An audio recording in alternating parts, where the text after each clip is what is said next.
이해찬 전 총리가 어제 오후 베트남 호치민에서 갑작스럽게 별세했습니다. 장례는 내일부터 닷새간 기관 사회장으로 치러진다고 민주평통이 밝혔는데요. 이게 처음에는 국가장을 이야기했습니다. 국가장은 국가 또는 사회에 현저한 공훈을 남긴 사람이 서거했을 때 정부가 공식 주관하는 장례 의전이고요. 사회장은 사회 구성원 다수가 슬퍼하고 기릴 만한 공통의 기억이 있을 때 성립되는 장례 의전입니다. 자, 이해찬 전 총리의 장례는 기관 사회장으로 치러지게 되는데 그런데 이해찬 전 총리가 사실 국민 통합이라기보다는 특정 진영의 결집에 치중했던 인물이라는 평가가 지배적입니다. 사회장을 추진하는 것이 맞냐 이런 비판도 나오고 있거든요. 네. 이 장례라는 거는 우리 역사적으로 봤을 때 항상 뭐 우리 조선시대도 그랬고 뭐 고려시대 신라시대도 그랬고 다른 나라도 그랬고 어떤 인물의 장례를 어떻게 치를 것이냐, 기간을 어떻게 할 것이냐, 뭐 상복을 뭐 누가 입을 것이냐, 무슨 색깔을 할 것이냐, 항상 정치적으로 문제가 있었거든요. 근데 이러한 정치적인 문제가 있었던 그 시기는 법령이나 기준이 미흡했기 때문에 그런 정치적 문제가 있었던 것이고, 지금은 법령이나 기준이 명확합니다. 법령이나 기준이 명확함에도 불구하고 국가장이라는 거는 법률상으로 정해져 있거든요. 국가장은 법률상 근거가 있기 때문에 뭐 전직 대통령 혹은 현직 대통령 혹은 대통령 당선자 혹은 이에 뭐 준하는 사람이 되어 있고, 사회장은 법률적 기준이 명확히 없어요. 법률적 기준이 명확히 없다는 거는 사회적 합의를 도출되지 않았다라는 것이거든요. 그런데도 불구하고 진보 진영에서 이제까지 수차례 사회장이라는 그런 미명아래 진행을 해왔는데, 엄밀히 말하면 이 장례를 국가 예산으로 치르는 거는 예산을 쓰려면 법률적인 근거가 있어야 되는데, 엄밀히 말하면 법률적 근거가 없기 때문에 사회장을 해서는 안 된다. 이거는 그러니까 고 이해찬 전 총리의 뭐 정치적 정무적은 이따 얘기할 거고, 법률적 근거로 봤을 때는 저는 그렇다고 또 보여집니다. 네. 네, 어떻게 보셨어요? 국가장이라고 하는 게 일단은 이해찬 이 위원장이라고 하는 분, 제가 뭐 돌아가셨으니까 명복을 표합니다. 일단 표하는데 굉장히 정파적인 발언을 많이 하셨던 분이에요. 그러니까 국가장이라고 하는 것은 좀 국민적인 행사를 만들겠다는 거지 않습니까? 그래서 특정한 저명한 인사, 정말 국가적으로 기여를 해서 국민들께서 충분히 기릴 만한 가치가 있고 그래야 한다라고 동의할 만한 인사를 대상으로 사실 국가장을 고려하는 것이 맞다라고 저는 생각을 하는데, 이 정파적인 발언의 수위가 국민의힘이라고 하는 상대 진영 자체를 해산시키고 문을 닫아야 한다라고 하는 식의, 자, 지금 굉장히 순화를 한 건데, 그런 발언들을 일상적으로 내뱉었던 정파적인 인사를 기리는 것은 완벽하게 다른 문제거든요. 그러니까 민주당 차원에서 뭐 장을 한다라고 하면 누가 말리겠습니까? 그런데 국가장은 기본적으로 국민 통합의 이바지를 할 수 있어야 하는데, 오히려 국론을 분열시키는 결과가 나온다면 이건 국가장이라고 하는 어떤 제도의 취지에 정면으로 반하는 것이거든요. 그렇기 때문에 이런 부분들은 오히려 정권에도 굉장히 악재가 될 수가 있고 국민적인 공감대를 이끌어내기가 어렵다. 그래서 오히려 이 고인의 죽음을 욕보이는 결과가 될 수도 있다라고 저는 생각을 합니다. 그러니까 오로지 죽음 그 자체에 대한 추모가 있어야 할 공간에 이러이러한 발언들을 하고 이러이러한 잘못된 행동을 한 사람을 국가가 기리는 것이 맞겠냐라고 하는 평가, 갑론을박으로 오히려 더 모욕이 될 수가 있거든요. 그러니까 저는 이런 국가장을 언급하는 것 자체가 오히려 좀 고인의 죽음을 모욕하는 것이 될 수 있다라고 하는 것을 인지해야 한다라고 생각을 하고, 실제 비슷한 사례가 박원순 고 서울시장한테 있었잖아요. 그때도 서울시장, 그러니까 우리가 대장할 때 그 시장이 아니라 그 장을 치른다라고 할 때 서울시장을 하는 걸로 검토를 했었고 실제로 강행을 했습니다. 물론 이 박원순 시장이 10년 연속 서울시장을 맡았기 때문에 그 강요들이 뭐 추모를 하고자 하는 마음은 이해를 합니다만, 서울 시민들이 모두가 다 추모를 해야 되는 상황이냐라고 하는 건 전혀 별개의 문제였잖아요. 실제 그때 아니 성추문으로 지금 극단적 선택을 한 인사를 서울 시민들이 다 추모를 한다는 게 말이 되냐라고 하는 비판이 실제로 있었고, 그때 이 약간 뭐랄까요, 피해 호소인이라고 하는 등의 발언들이 다 조명이 되면서 오히려 정파적으로 완벽하게 국론을 분열시켰습니다. 그런 우를 반복해서는 안 된다라고 생각을 하고, 박원순 고 서울시장에 대해서는 이미 대법원에서 성추행이 맞다라고 하는 결과가 나왔다는 점도 제가 짚어드리겠습니다. 네. 그럼에도 불구하고 민주당은 각 시도당에 빈소를 설치하고 전국 지역위원회에는 추모 현수막도 게시하도록 지시를 했다고 합니다. 말 그대로 정말 어마어마한 규모인데요. 일각에서는 이건 추모가 아니라 지금 집권 세력의 위세를 가시하기 위한 장래의 정치화가 아니냐 이런 지적도 나오고 있거든요. 예, 그 민주당이 각 시도당에 빈소를 설치하려면 사회장이라고 이름을 붙이면 안 되죠. 민주당장이라고 이름을 붙여야 되고요. 아까 제가 예산 말씀을 드렸는데 그 대통령실이 혹은 청와대가 갖고 있는 국가행정안전부가 갖고 있는 의전 비용 같은 게 있습니다. 그 예비비 같은 게 있거든요. 행사 비용이 뭐 해외에 있는 그 국가 원수급이 방문을 했을 때 그런 비용을 쓰는 건데 아마 이 장례도 그런 비용을 쓴다는 것 같아요. 근데 이게 어떠한 국민이 동의를 했을 것이냐. 그러니까 우리 박민영 대변인님 말씀하신 것처럼 국민의 동의가 없기 때문에 그 사회장이라는 용어 자체를 쓰면 안 된다고 생각을 합니다. 민주당 장이라는 용어를 쓰시던가 민주당 당원 당규에 이런 게 있으면 그렇게 쓰시라는 말씀을 좀 드리고 싶고요. 저도 물론 고인의 명복을 빌겠지만 그렇지만 이러한 기준이 없다는 거예요. 지금 고인께서 지금 6선 국회의원 하시고 총리 하셨잖아요. 그럼 그러한 뭐 몇 선 이상은 사회장으로 한다. 네. 국가 국무총리는 사회장으로 한다. 그 김종필 그 총리 같은 경우에도 9선하고 총리 했는데 조용히 가족장으로 치르셨거든요. 네. 그러니까 본인이 추모를 억지로 사회적으로 이끌어내서는 안 된다고 생각을 합니다. 가족장으로 치르더라도 가고 싶은 사람은 있으면 뭐 연예인이 사망했을 때도 그렇고 정치인이 사망했을 때도 그렇고 어떠한 마을의 위대한 무슨 뭐 지도자가 사망했을 때도 그렇고 내가 모르는 사람이지만 추모를 하기 위해선 갈 수가 있거든요. 그렇기 때문에 이 추모를 강제해서는 안 된다. 사회장으로 가면 안 된다는 생각을 합니다. 네, 사회장이라는 데 기준이 명확히 없고 또 민주당 장으로 바꾸는 명칭이 적절하지 않냐 이렇게 말씀을 해주셨습니다. 사실 이해찬 고인의 이 이력을 좀 스캔해 보자면요. 단군 일의 최저학력이라는 이해찬 세대를 만들어낸 교육 파괴의 설계자다라는 비판이 참 큽니다. 하향 평준화라는 잘못된 이념으로 사다리를 걷어차인 그 세대 이제는 이제 40대 초중반의 이른바 영포티가 됐는데요. 지금 사회의 허리축이 됐죠. 좀 어떻게 보고 계십니까? 일단은 지금 정교조를 둘러싼 이런 하향평준화 교육의 사실상 시발점이라고 하는 사람이라고 평가를 받고 있죠. 그래서 지금 우리나라 좀 교육을 후퇴시킨 여러 장본인들 중에 한 사람 대표적인 인물로 평가를 받고 있기도 합니다. 지금 정교조를 위시한 지금 교육단체 이른바 좌파 교육단체들이 어떤 정책들을 하고 있느냐.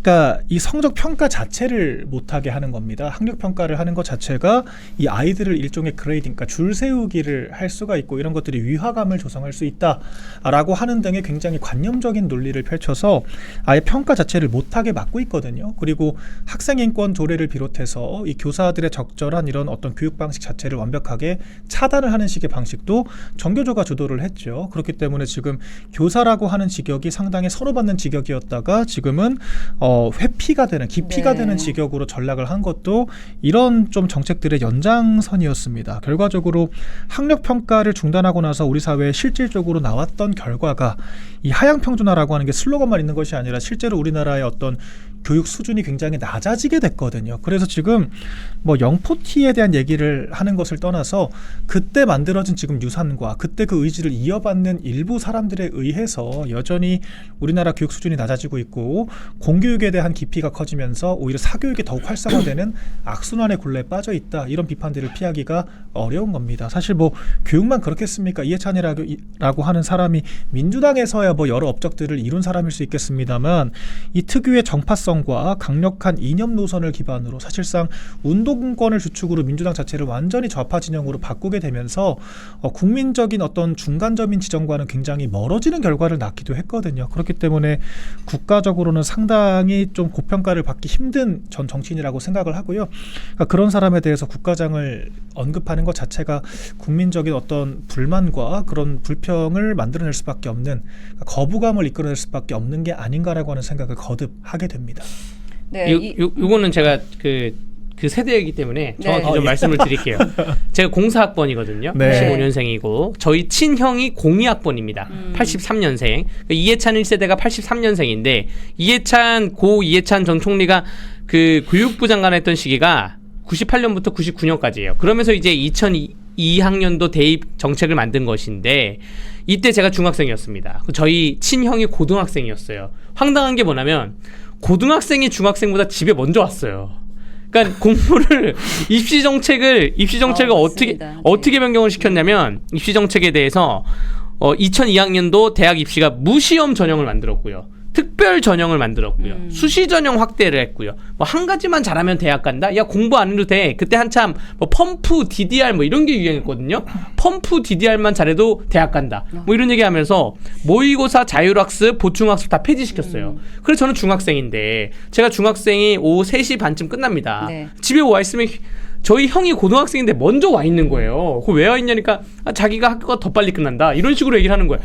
방학 때도 그때 이제 저희는 비평준화여가지고 공부를 좀 잘하는 학교였는데 저희 네. 친형이 방학 때도 원래 학교를 갔는데 바로 윗세대까지는 학교를 가요. 그 82년생까지는 방학 때 학교 가고 토요일도 학교 가고 하는데 일요일도 학교 가고 공부하는데 바로 아랫세대부터는 아예 학교가 문을 잠가버리는 거죠. 나가. 학교 밖으로 다 나가. 학교에 있지 마. 하는 그러한 세대를 만들면서 맹점이 뭐냐. 결국 나중에 인사청문회 할 때 문제가 됐던 게 본인의 자녀, 본인의 딸에 대해서는 고액과외를 했다는 것이죠. 그 당시에 월 40만 원 상당의 과외인 건데 이렇게 입시 제도를 가지고 다른 사람들을 다 공부를 못하게 만들고 우리나라에 평균적으로 학력 저하를 만들고 공부를 하지 않은 풍토를 만들면서 본인의 자녀는 중학교 3학년부터 4년간 월 40만 원의 과외를 시켰다라는 게 나중에 인사청문회에서도 밝혀졌거든요. 그러니까 이게 정말 내로남불의 행태를 교육정책에서까지 보여준 게 아닌가 생각이 들고요. 그때 정말 생생하게 기억나는 게 정말 제가 중학생인데 아니 고등학생이 이렇게 공부를 안 하나? 그러니까 자기가 안 하고 싶어서 그 공이학번 83년생들이 그렇게 얘기했어요.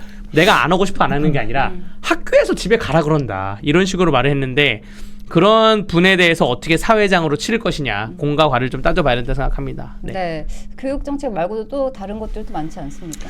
그러니까 이분이 사실 여러 좀 비판받을 만한 지점들이 있죠. 사실 국민적인 눈높이에 많이 벗어났던 사건을 뭐 한 2가지 정도만 짚어보자면은 이 강원도에 한번 큰 산불이 난 적이 있었잖아요. 네. 이제 그때도 고 이해찬 총리 같은 경우에는 기업인들과 3.1절 기념일에 그것도 이제 골프를 쳤다라고 해서 황제 골프라고 하는 굉장히 좀 국민들께 많은 상처를 안겼던 그런 사건의 연루가 되기도 했었고요. 지금 제일 크게 비판을 받는 것도 5.18 유공자라서 지금 국장 얘기가 나오는 것 같습니다. 그런데 그 5.18 유공자라고 하는 기준이 대체 뭐냐라고 하는 이 비판을 가장 먼저 받을 수밖에 없었던 게 이해찬 전 총리가 왜 그러냐면 이분은 5.18 그 사건 당시에 광주 현장에 없었거든요.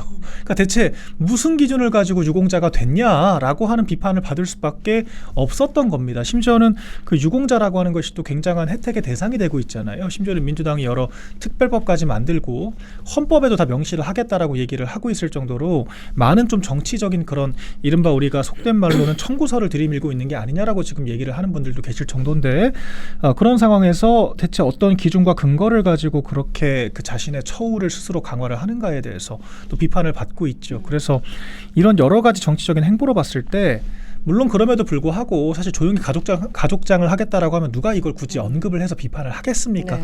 그렇기 때문에 이렇게 민주당에서 오버를 하는 것 자체가 고인에게 도움이 되지 않는다라고 제가 말씀을 드리는 거예요. 그러니까 이런 것들을 저희가 계속 상기를 시키면서 왜 이런 분에 대해서 무리수를 두는 것이 오히려 국론을 분열시키는지를 설명해야 하는 것 자체가 민주당의 패착이라고 저는 생각을 합니다. 네. 이분은 그 5.18 그 얘기가 왜 나왔냐면 고 이해찬 총리가 2018년 5.18 민주화 무슨 기념 학술 대회에서 나는 5.18이라는 게 1980년 5월 18일부터 발생한 광주 민주화 운동으로 인해서 거기서 희생당한 분들에게 유공을 해주는 그러한 법인데 이분이 학술대회에서 뭐라 그랬냐면 나는 80년도 전까지 광주에 가본 적이 한 번도 없다. 라고 말을 해서 논란이 된 거예요. 이게 2018년에 이렇게 발언하신 거거든요. 그래서 이제 보수진영이나 다른 국민들이 찾아보니까 이분이 1980년 5월 달에는 다른 사건으로 교도소에 투옥이 돼 있었습니다. 투옥이 돼 있었는데 아니 다른 사건으로 교도소에 투옥돼 있는 사람이 1980년대 5월 18일 그 5.18 사건으로 인해서 왜 그 유공자로 선정이 됐냐라는 것에 대해서 지금 뭐 여러 가지 사료를 찾아보면 감옥에 있으면서 딸한테 보낸 편지 때문에 그렇다 뭐 이런 얘기가 있는데 이게 선정 과정에 전혀 기준이 없는 것이죠. 그래서 만약에 저는 그렇게 생각합니다. 고인의 가족들은 그 박민영 대변인이 말씀하신 것처럼 오히려 조용하게 장례를 치르고 싶어 할 수도 있어요. 그래서 네. 사회장으로 치르게 된다면 이러한 게 하나하나가 다 사람들이 국민들이 조명을 할 수밖에 없다 생각이 됩니다. 네. 네, 사실 고 이해찬 전 총리는 친명계 좌장 또 정치적 멘토다 이렇게 불리기도 했는데요. 킹메이커라는 별명이 있기도 합니다. 실제로 운동권 출신이 아닌 이재명 대통령에게 운동권 세력을 집결해주는 가교 역할도 했다고 하는데요.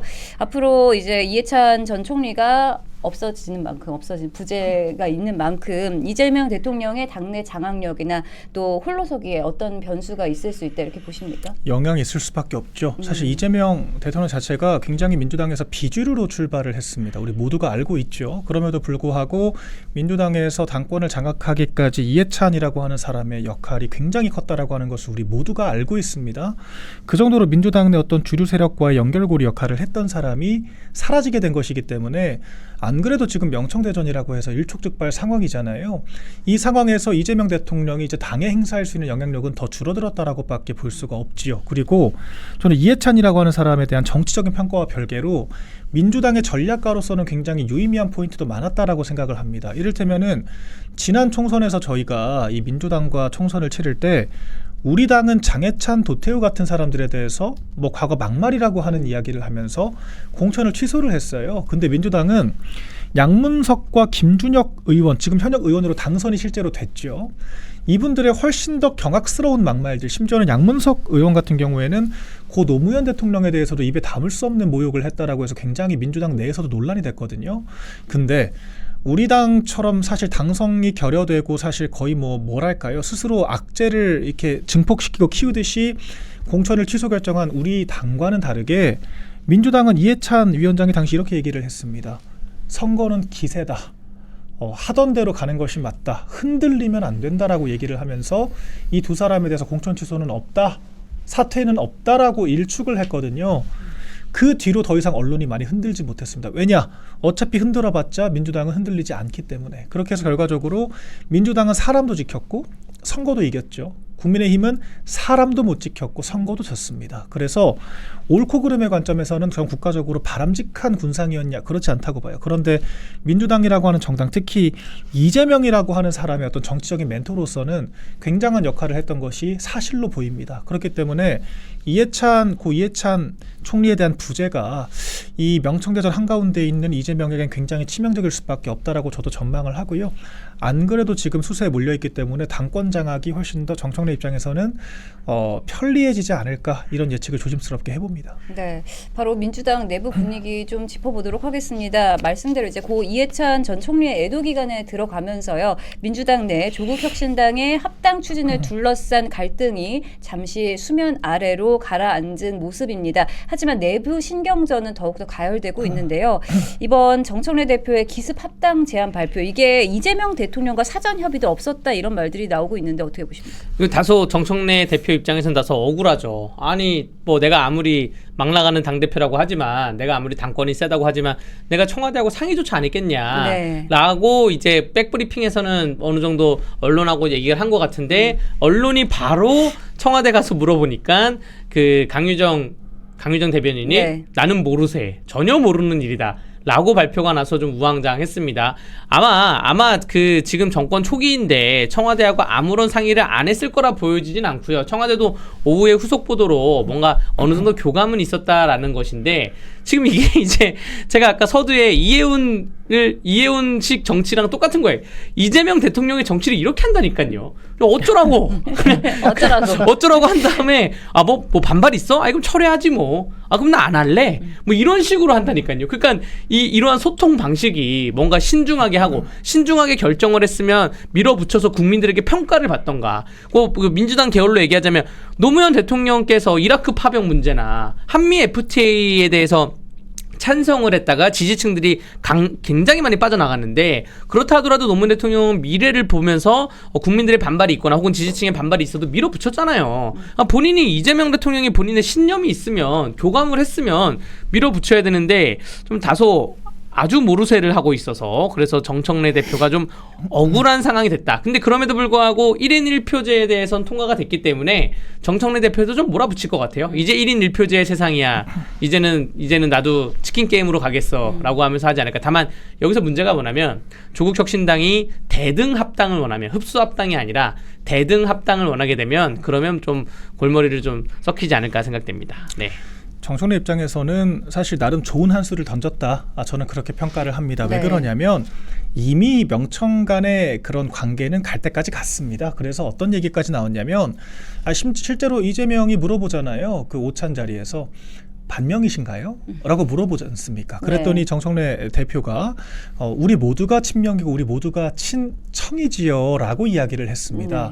사실상 이 뼈 있는 농담도 아니에요. 너 반명이잖아 라고 좌표를 찍은 거고 정청래는 애들로 한 방 더 먹인 거거든요. 네. 그렇기 때문에 이미 지지자들 관계도 갈 때까지 간 상황이었기 때문에 무슨 말이 나왔냐면 정청래는 이번에 당대표에서 내려오는 순간 컷오프다. 그러니까 다음 공천 못 받는다라고 얘기를 했습니다. 그러니까 정청래 대표 입장에서는요. 이재명을 제끼고 당권을 한 번 더 먹는 것 말고는 살아남는 방법이 이제 없습니다. 선택지가 없기 때문에 정청래 대표의 모든 지금 생각은 어떻게 하면 총선 당대표를 연임할 수 있을까가 되는 거죠. 그렇게 되려면 뭘 해야 됩니까? 이 자신들을 따르는 이 권리당원들의 힘을 강화를 해야 되고 네. 권리당원들의 인기를 유지를 해야 됩니다. 그런 의미에서 지금 추진을 한 것이 1인 1표제죠. 이게 내용이 뭐냐면 민주당은 우리 당과 다르게 대의원과 권리당원의 위계가 있습니다. 권리당원의 50표가 대의원의 1표예요. 그렇기 때문에 대의원, 그러니까 대통령을 따르는 그러니까 그 민주당의 주류 정권을 따르는 이 대의원의 표를 무력화를 하겠다라고 하는 게 이 권리당원의 어떤 표를 강화하겠다라고 하는 이 취지의 1인 1표제를 한 것이고요. 결과적으로 대의원 표가 무력화가 되면서 정청래가 우리 권리당원들을 지지를 해주는구나라고 느끼는 권리당원들이 정청래에 대한 지지를 표명할 수 있는 계기가 된 거죠. 이것도 잘 던진 한 수인데 자 조국당과 합당을 한다라고 생각을 해보자고요. 지금 1인 1표제가 87.3% 찬성이 나왔습니다. 조국당과 합당도 과반을 아득히 넘을 확률이 높습니다. 그럼 이거를 당내에서 비판할 수가 없거든요. 조국당과 합당이 되면 어떻게 됩니까? 이 조국당은 완전히 문재인 정권의 민정수석실에 있던 사람들이 만든 정당이에요. 친문 코어 정당입니다. 그렇기 때문에 조국당의 이 당원들이 민주당으로 흡수가 되면은 오로지 정청래 대표의 표가 될 수가 있죠. 그러면 정청래 대표가 총선 당대표를 하고 조국을 대통령으로 밀겠다라고 하는 등의 여러 시나리오가 가능합니다. 그렇기 때문에 지금 정청래 입장에서는 굉장히 절묘한 수를 던진 거고 지금 1승을 거둔 거예요. 1인 1표제가 완승을 했기 때문에. 그래서 지금 청와대는 굉장히 고심이 깊을 겁니다. 정청래를 지금 못 끌어내리면 지방선거까지 버티면 그러니까 지방선거를 지금 심지어는 국민의힘이 이기는 게 낫다라고까지 생각할 수 있어요. 왜냐하면 정청래가 지방선거까지 이기는 순간 재선을 막을 수가 없습니다. 그래서 지금 빨리 끌어내려야 한다라고 하는 조바심이 나기 때문에 이현주, 강득구 같은 친명 의원들이 기자회견까지 한 거죠. 이게 지금 민주당의 상황이라고 보시면 됩니다. 그래서 굉장히 일촉즉발이고요. 정청래를 끌어내지 못하잖아요. 딱 한동훈처럼 할 겁니다. 그러니까 정권에서 사고가 날 때마다 이를테면 어제 이재명이 직접 SNS에 부동산 관련된 글을 올렸다가 엄청나게 문매를 맞았죠. 정부를 이기는 시장이 없다. 이런 얘기를 했지 않습니까? 말도 안 되는. 이런 것들 때문에 욕먹고 지지율 떨어지잖아요. 그럼 바로 어디에 이게 손가락이 향하겠습니까? 대통령이 이상한 얘기하니까 지지율 떨어지는 거 아니야? 대통령이 정책을 잘못하니까 대통령이 관세 협상 못해서 대통령이 환율 관리를 못해서 그런 거 아니야? 라고 할 수가 있어요. 그렇기 때문에 지금 사생결단이에요. 제가 봤을 때 청와대는 지방선거 전에 정청래를 끌어내려야만 하는 상황이고 정청래는 버티기만 하면 이기는 싸움이 되는 겁니다. 그래서 지금 요약하자면 국민의힘은 팝콘 뜯으면 되는 시점이다. 기왕이면은 정청래를 응원하는 쪽이 우리한테 도움이 된다. 이 말씀을 좀 드려요. 왜냐하면 지금 정청래가 잘 나가면 잘 나갈수록 청와대는 차라리 국민의힘을 응원하고 싶어질 겁니다. 자, 이런 상황을 우리가 적절히 이 민주당의 한동훈이라고 불리는 정청래가 제대로 내부 총질할 수 있게 잘 장려를 하면 된다.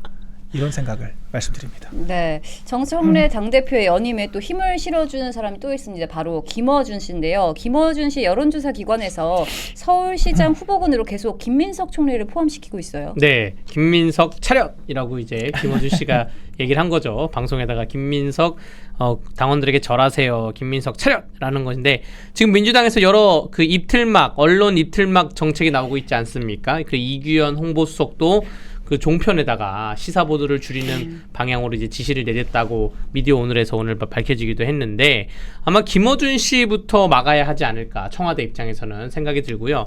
이게 뭐 제가 소설을 좀 써보자면 김병기 원내대표를 뉴스타파가 굉장히 괴롭혔거든요.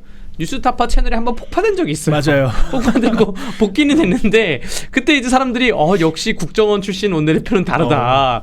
이걸 폭파시키냐 이러한 농담도 주고받았는데 뭐 그러한 노하우가 있으면 한번 청와대에서 받아보시길 바라면서 김어준 씨가 말한 거는 굉장히 큰 의미가 있죠. 지금 이 정청래 유니버스에 또 혹은 문재인 유니버스에 조국 유니버스에 김어준 씨가 어떠한 그 실무 핵을 언론적인 역할을 다 담당하고 있기 때문에 굉장히 큰 의미가 있고 김민석 총리가 여기에 대해서 지금 불쾌감 정도를 총리실 입장에서 드러냈는데 김민석 총리가 다른 공개 현장에서 물론 언론에서 질문을 했을 때 여기에 대해서 어떻게 답변할지가 좀 봐야 될 것 같습니다. 우리 아까 박민영 대변인께서 정청래가 그러니까 민주당의 한동훈 역할을 한다고 말씀하셨는데 그 주말에 공교롭게도 다들 아시겠지만 한동훈을 지키자라는 그러한 집회와 정청래 사퇴하라는 집회가 그 집회가 오묘하게 섞이면서 같이 열렸어요. 양쪽으로 왔다 갔다 거리시는 분들도 있더라고요. 왔다 갔다 거리면서 팻말 들고 왔다 갔다 거리는 분들도 있는 좀 희한한 형상이 주말에 있었다 말씀드립니다. 네.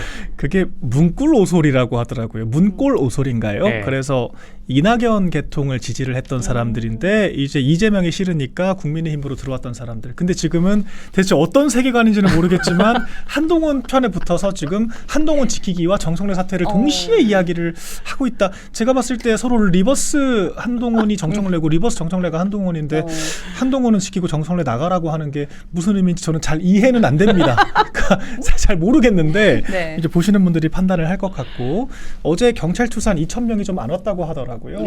참 근데 전 이것도 하나 이게 나왔으니까 말씀드리자면 우리 애국 시민들 집회는요. 대통령 탄핵 반대를 하거나 나라 지키자고 시위를 하지 특정 개인을 지키자고 시위하지 않습니다. 아, 그럼요. 네. 조국 수호 집회는요 좌파들이 하는 겁니다. 부끄러운 줄 알아야 돼요. 특정 개인을 지키기 위해서 엄동설안의 지지자들 등 떠밀고 본인은 집에서 키보드로 방구석 사령관 역할을 한다. 정말 보수 진영에서는 본 적이 없는 정말 본데 없이 정치를 한다. 이런 말씀 드리고 싶었습니다. 네, 사실 지금 말씀해 주셨듯이 명청대전 굉장히 심화되고 있는 상황인 것 같은데 최근 경찰이 정청래 의원의 측근인 최민희, 장경태 의원에 대해서 강제 수사에 착수했습니다. 일각에서는 이를 이제 이재명 대통령 측의 경고 메시지다 이렇게 해석하기도 하거든요. 네, 경찰이 그동안 4개월 동안 너무 눈치만 봤던 것 같아요. 이게 사실 특히 최민희 사태는 작년 10월 달에 결혼을 했잖아요. 결혼하기 한 달 전인 9월 달부터 문제가 됐거든요. 그런데 9월 달이면 지금 벌써 4개월이 거의 5개월이 다 되어 가는데 이제 와서 그것을 압수수색을 하면 뭐 누가 어떠한 자료가 남아 있겠습니까? 그럼에도 불구하고 경찰이 지금이라도 수사를 하는 거는 정권 차원에서 어떠한 경찰이 스스로 눈치를 봤다던가 정권 차원에서 어떠한 암묵적인 움직임이 있기 때문에 그 수사가 강제 수사가 진행된 거고요. 이 강제 수사를 했던 거는 말씀하신 것처럼 이재명 대통령이 정청래 주변 사람들에게 나도 이제 경찰력을 동원을 해가지고 충분히 움직일 수가 있다라는 그런 메시지를 보낸 게 아닌가 또 생각이 됩니다. 이재명 대통령은 그래서 여기에 똑같이 가는 것이 검찰에 대한 보안 수사권을 정성호 법무부 장관이 보안 수사권이 있어야 된다고 얘기하잖아요. 결국 대통령이 갖고 있는 권한이 검찰, 경찰, 국정원, 국세청 4개 중에서 지금 그 검찰이 없어졌기 때문에 여기에 대해서 검찰을 어느 정도 기능 보완을 하고 경찰을 갖고 가는 게 그러한 작전으로 가지 않을까 좀 생각이 됩니다. 그러면 결국 이재명과 정청래가 싸우면 누가 이기냐? 누가 이길 것이냐? 정권 초기는 정권이 이겨요. 정권 초기에는 청와대가 이깁니다.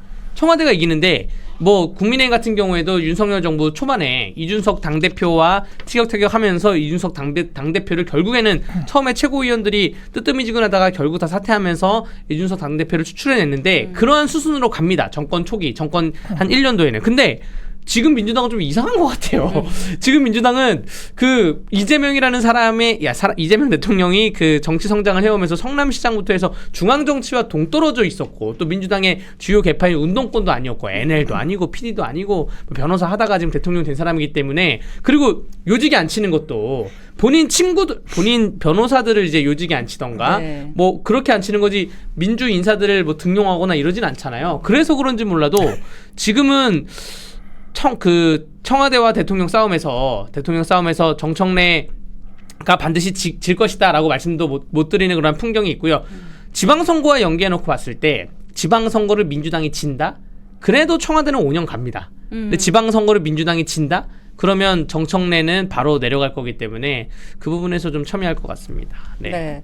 앞으로 명청대전이 어떻게 진행될지 또 민주당과 조국혁신당 합당이 어떻게 이루어질지 또 지방선거에는 또 어떤 변수들로 작용될지 좀 지켜봐야 할 것 같습니다.